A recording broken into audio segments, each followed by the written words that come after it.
You're 8 years old. It's 3 in the morning, and you're awake because you can hear your parents screaming at each other through the walls again. Your sheets are wet. They've been wet every night this week, and you know what's coming in the morning. The look, the disgust, maybe worse. So you lie there, still, barely breathing, and you go somewhere else in your mind, somewhere you have control, somewhere nothing can touch you. You stay there a long time. That's the beginning, not of you, but of someone who became a name you'd recognize, a name that ends up in documentaries, in true crime podcasts, in the kind of stories people consume like entertainment, without ever asking how the story actually started. Almost every serial killer in recorded history shares the same Chapter 1. Researchers identified it decades ago. They call it the McDonald Triad. 3 specific behaviors that appear in the childhoods of violent offenders with eerie consistency. Persistent bedwetting past the age of 12, obsessive fire starting, and cruelty to animals. Not one of these, all 3, over and over, in case file after case file. The pattern was so reliable that the FBI started using it as an early warning system back in the 1960s. 3 childhood behaviors, 3 red flags, and behind almost every monster the public would later fear, all 3 flags were flying. But here's where it gets strange. The triad isn't the cause, it's the symptom. Those 3 behaviors are just the visible surface of something much deeper, much darker happening underneath. They're distress signals, a child's psychology screaming for help in the only language it has. Go deeper into the childhood of almost any serial killer and you find the same architecture. An absent father, or one who was violently present. A mother who was cold, neglectful, or sometimes worse. Severe physical or sexual abuse, almost always before the age of 10. Complete social isolation, no friends, no safe adults, no one. And then the last piece, a period of intense, consuming fantasy life.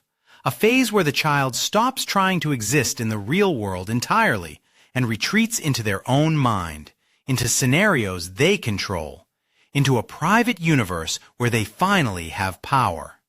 Ted Bundy, Jeffrey Dahmer, John Wayne Gacy, Ed Kemper, Edmund Kemper, who had an IQ of 145 and would later articulate his own psychology with disturbing clarity. Different names, different decades, different victim profiles, but the childhood blueprints are almost identical, like someone built them from the same broken parts. And it gets weirder, because this isn't just psychology, it's neuroscience, and the neuroscience explains why the pattern keeps repeating. When a child experiences severe, sustained trauma during critical developmental windows, their brain physically changes. Not metaphorically, physically. The amygdala, the part of the brain that processes fear and emotional response, becomes hyperactive, permanently stuck on high alert, scanning for threats that may or may not exist. The prefrontal cortex, which handles impulse control, long-term planning, and most importantly, empathy, develops abnormally. Sometimes it's smaller, sometimes it's underconnected, sometimes it simply never learns how to do its job. The result is an adult who experiences the world through a completely different neurological lens than you do. One where other people don't quite register as real. Where empathy is not suppressed, but absent. Where the fantasy life that was once an escape becomes the only reality that matters. And where violence becomes the only language the nervous system ever learned to speak fluently. This isn't an excuse, it's an explanation. And those are different things. Here's the part nobody talks about. Every serial killer was once just a kid, a small human being who was hurt, usually by the people who were supposed to protect them, and who sent up signal after signal that something was wrong. The bedwetting wasn't defiance, it was a stress response. The fire starting wasn't evil, It was a child trying to feel control over something, anything, in a world where they had none. The cruelty to animals wasn't practice, not yet.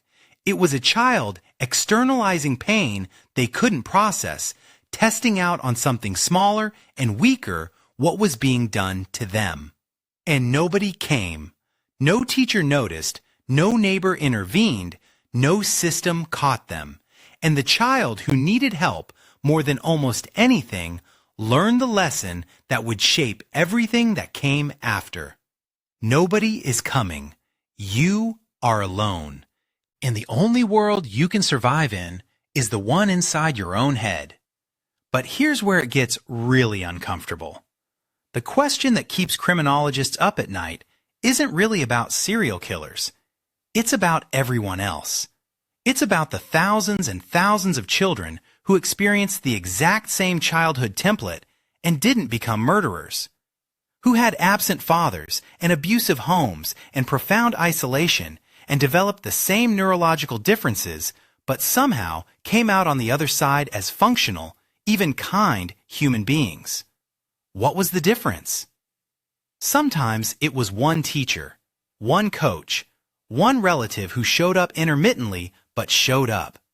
Sometimes it was a later intervention, therapy, medication, a different environment in adolescence that allowed the brain to partially rewire itself.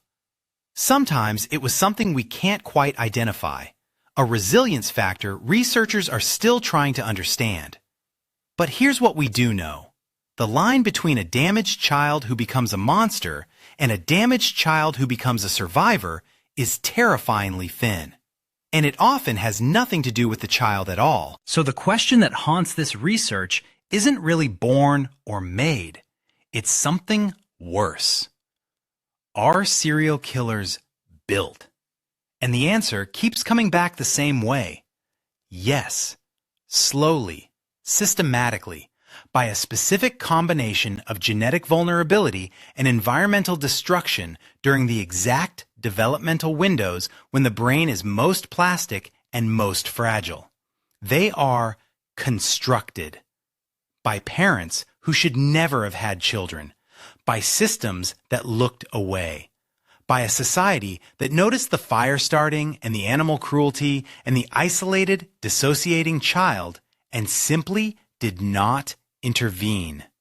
The monster at the end of the story was a victim at the beginning. That's the part that's hard to sit with, because we want clean categories. We want evil to be born evil. We want monsters to arrive fully formed so we can identify them and fear them and lock them away and feel safe. But that's not how it works. How it works is a child lies in wet sheets at 3 a.m. listening to violence through the walls, and something in their brain is already starting to change, and no one is coming to help them. And the fantasy life is beginning, and the empathy circuits are going dark, one connection at a time. And years later, decades later, we will act surprised. We will call them inhuman. We will study them like specimens. We will make documentaries and podcasts and spend countless hours trying to understand what went wrong. But we will rarely ask the harder question, the one that implicates all of us. What do we allow children to survive? Now imagine you're 8 years old again, 3 a.m, sheets wet, parents screaming, and you're lying there, very still, starting to go somewhere else in your mind. But this time, someone comes. A teacher notices something the next day. A neighbor makes a call. A system actually works the way it's supposed to. The fantasy life never becomes the only life. The signals get answered. You grow up. Damaged, probably. Struggling, definitely. But human. Connected. Still capable of seeing other people as real. That's the difference we're talking about. That's what exists in the space between a child who becomes a name in a case file and a child who just becomes a person.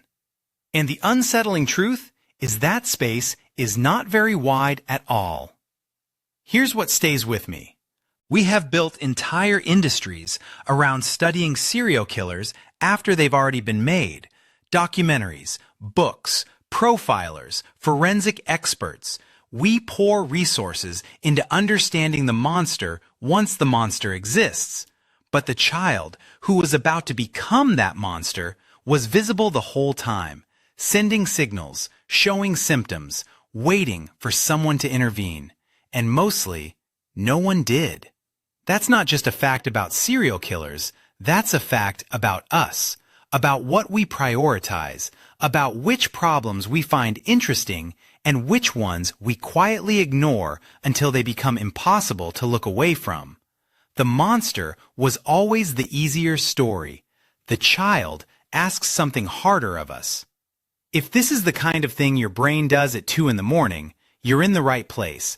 Subscribe. There's more where this came from.